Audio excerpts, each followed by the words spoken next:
sera dictée par cette volonté de rupture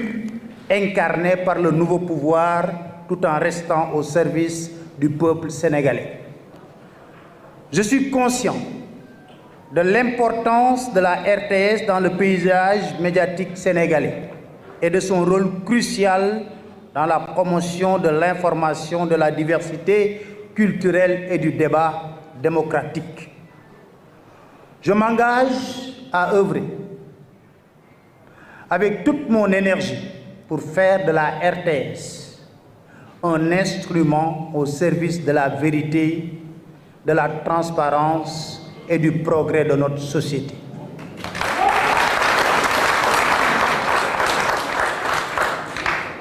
Mesdames, Messieurs les employés et désormais collaborateurs de la RTS, merci pour la qualité de votre accueil. Chers invités, merci pour votre présence sympathique. Je parle de tonton Alassane qui est là. Depuis des dizaines d'années que nous exerçons le métier de journaliste,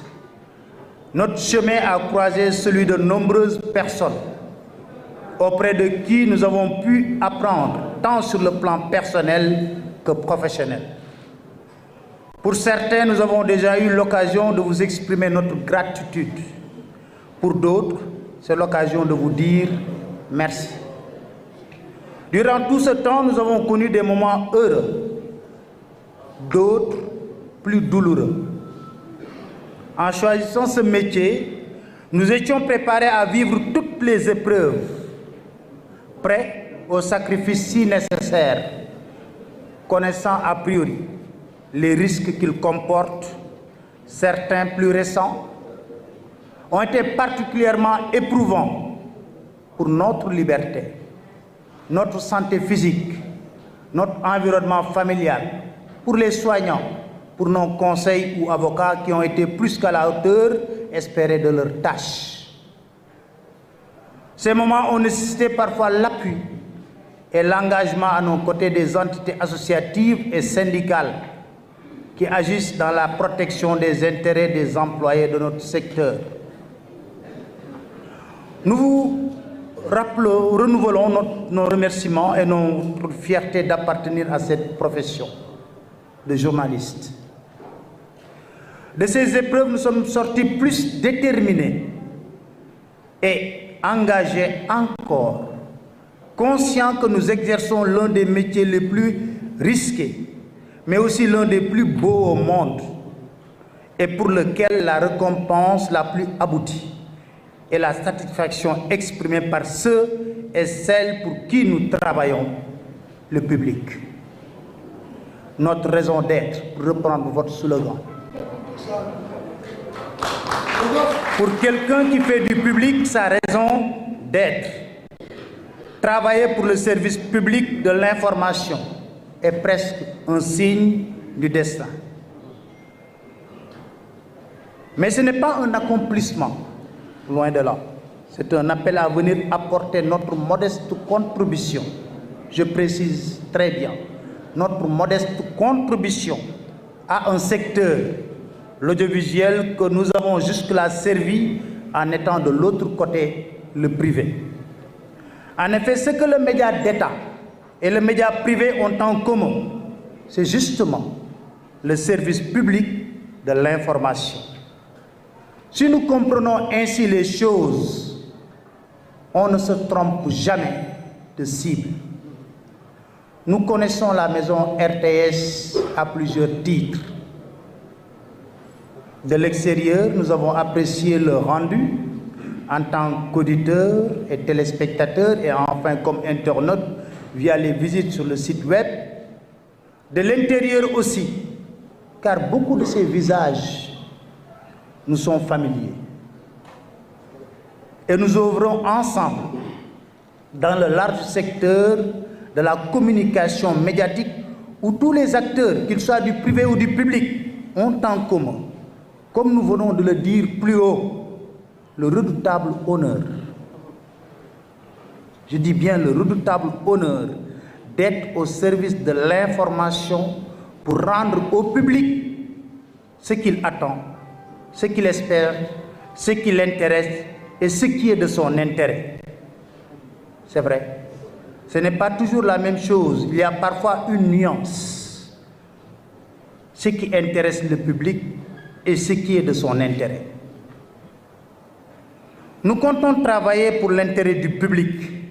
en parfaite connaissance de ce qui nous incombe comme charge professionnelle,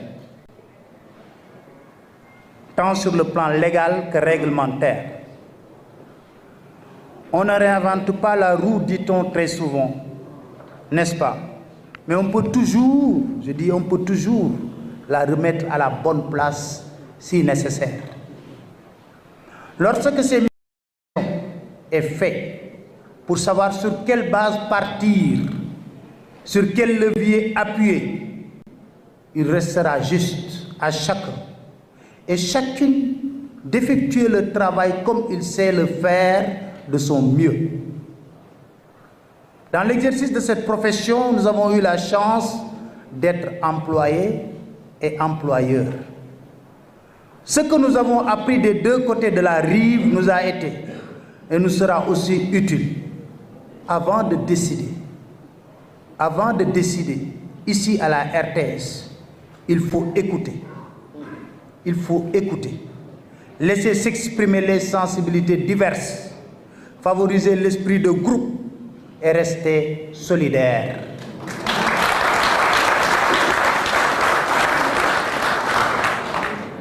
Nous savons combien de compétences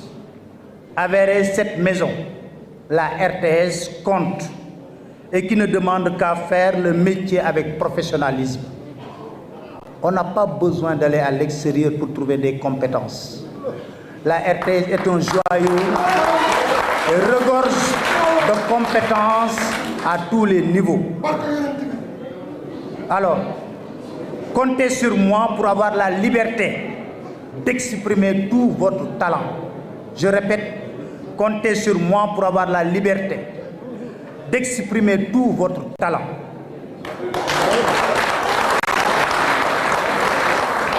En préservant les acquis, nous relèverons aussi les défis de l'innovation. Ensemble, nous ouvrons une nouvelle page de collaboration, plus proche, pour porter haut le flambeau du service public de l'information. Rien n'est simple, mais l'essentiel est dans l'ambition. L'ambition de refléter le pluralisme et la riche diversité de notre pays, et cela sur tous les plans. Politique, j'insiste, politique, culturel, social.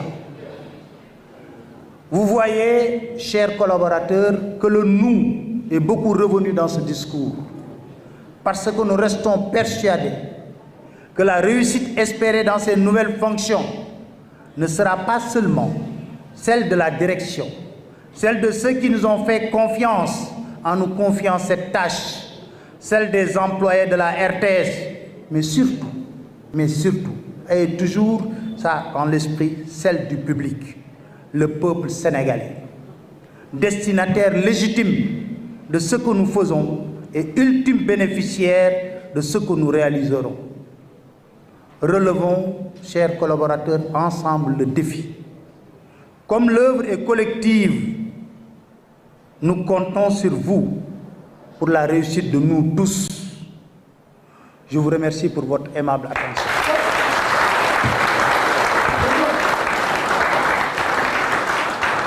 ma ñëw ci kàddu yu gàtt tënk ko ma ne mbégte laa am ñëw tey fii ci RTS ndaxte RTS ku mu neex ku mu naqadi joyau la nga bëgg ko nga bañ ko ña nekk ca privé bi yépp tey bu ñu sañoon daagu ci biir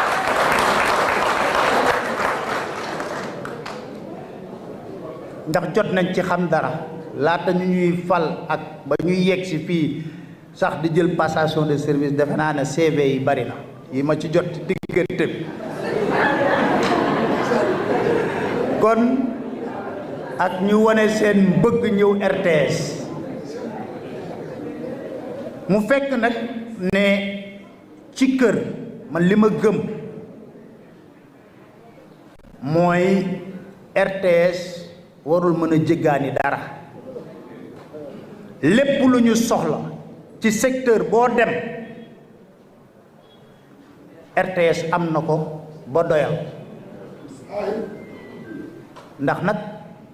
jaar naa ci télévision doon fa animé lu toll ci juróom-ñaari émission man kese semaine bu nekk mam ñetti émission yoo xam ne direct lay doon benn bi 1h30 benn ñaari 1h30 benn bi 2h de temps te xam naa ñaata réalisateur lañ amoon xam naa ñaata caméraman lañ amoon xam naa lañ fa liggéey ak la ñu doon génn ci programme kon may wax ne dama ñëw ci biir RTS tàllal samay loxo wax naa ko léegi ñépp ña demoon nañu dellu si kër gi seen kër la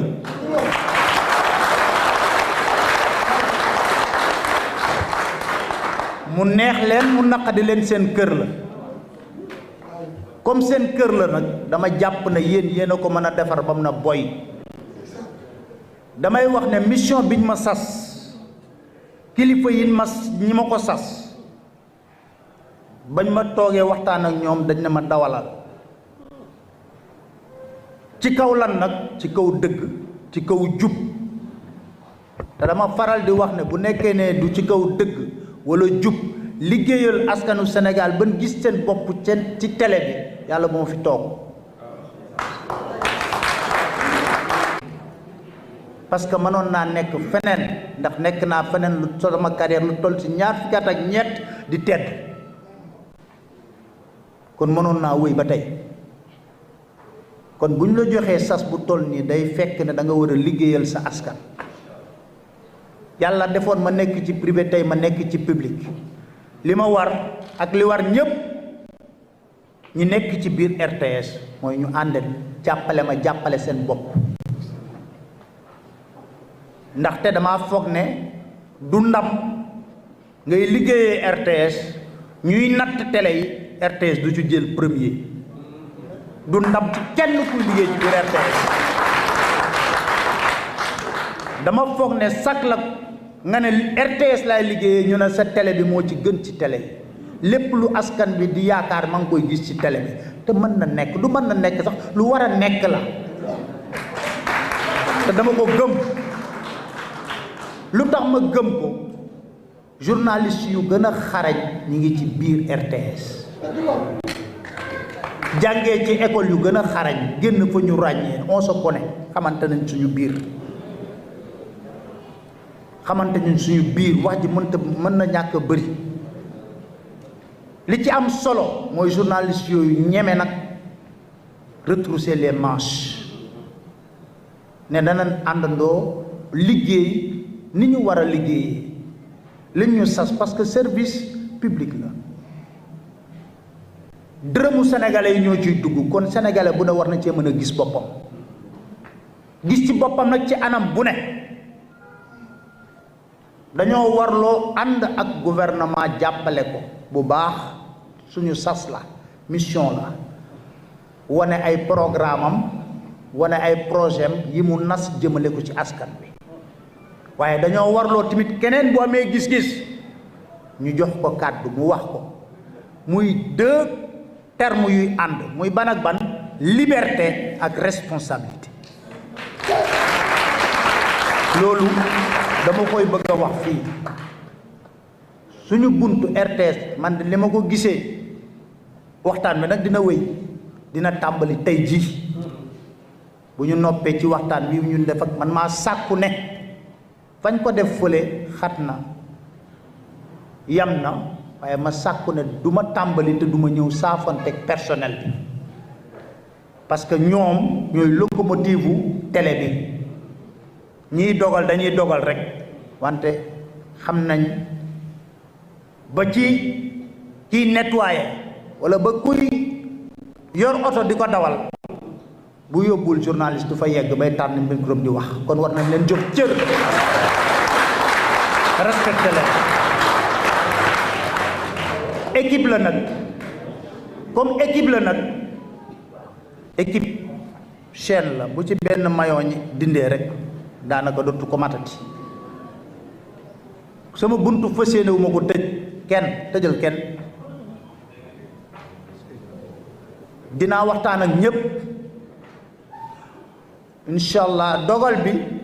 bu bàyyee ko ci direction bi li ñuy ñaan yàlla am xel mu sell bu rafet ba dogal boobu bu génnee ña ca ëpp gis ci seen bopp ndax kenn mënul def l'unanimité yàlla moo ñu sàkk am na ñu ko gëmul mais nañu ñaan yàlla lépp lu ñu fas yéenee jël ci dogal mu méngoog lu ëpp ci gis-gis fi nekk ci RTS kon may bamtuwaat rek ne incha allah liggéey bi tàmbali na ci man bëgg naa tamit mu tàmbali ñëpp dinaa waxtaan ak ñoom incha allah te dina am ponk yoo xam ne dinañ ko tëral ba sama bunt ku ma xam sax xam ne je suis très loin d'être bureaucrate gawma ay bureau yooyu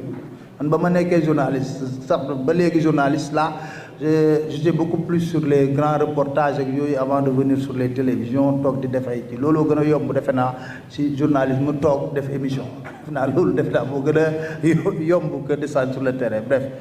mais quand même choix la aussi mënut a ñàkk ci télévision mënul ñàkk feneen kon ma delluwaat rek gërëm leen sant leen bu baax a baax ne leen nag ñun dinañ tàmbali liggéey bi yan bi ku yàlla yan bu la téyelee du diis wante yàlla nag bu lay téyelee da koy jaarale ci ay nit ñooñu nag mooy yéen kon dinañ na pat liggéey ñuy ñaan tamit ne li askan bi di bëgg mooy le rendu au niveau de l'écran nañu fexe ba sénégalais yëpp gis ci seen bopp réconcilier véritablement RTS avec le peuple sénégalais te loolu seen mbir la compétence yu ñuy gis ci yeneen télé yëpp bi fii mi ngi na fi xuus kon bu amul rek mooy li nekk ay goulot d'étranglement ba amul nañu fexe àndandoo ñun ñëpp di ko seppi ndànk ba ku nekk bu tëddee lu muy xalaat xaaral ma suba da war naa teel a xëy dem liggéey loolu rek moo ci am solo te loolu lay ñaan ñëpp man incha allah dinaa tàmbali liggéey bi tey ak suba ak ginnaawaat suba ci des nag ñu dénk ci loxo yàlla rek moo matale lépp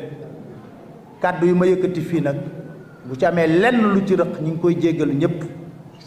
bu baax a baax parce que yàgg nañoo nekk di wax waaye li ñuy wax ne accident làmmiñ dafa gaaw te kenn mënu ko réparer kon di jéggaluwaat ñëpp di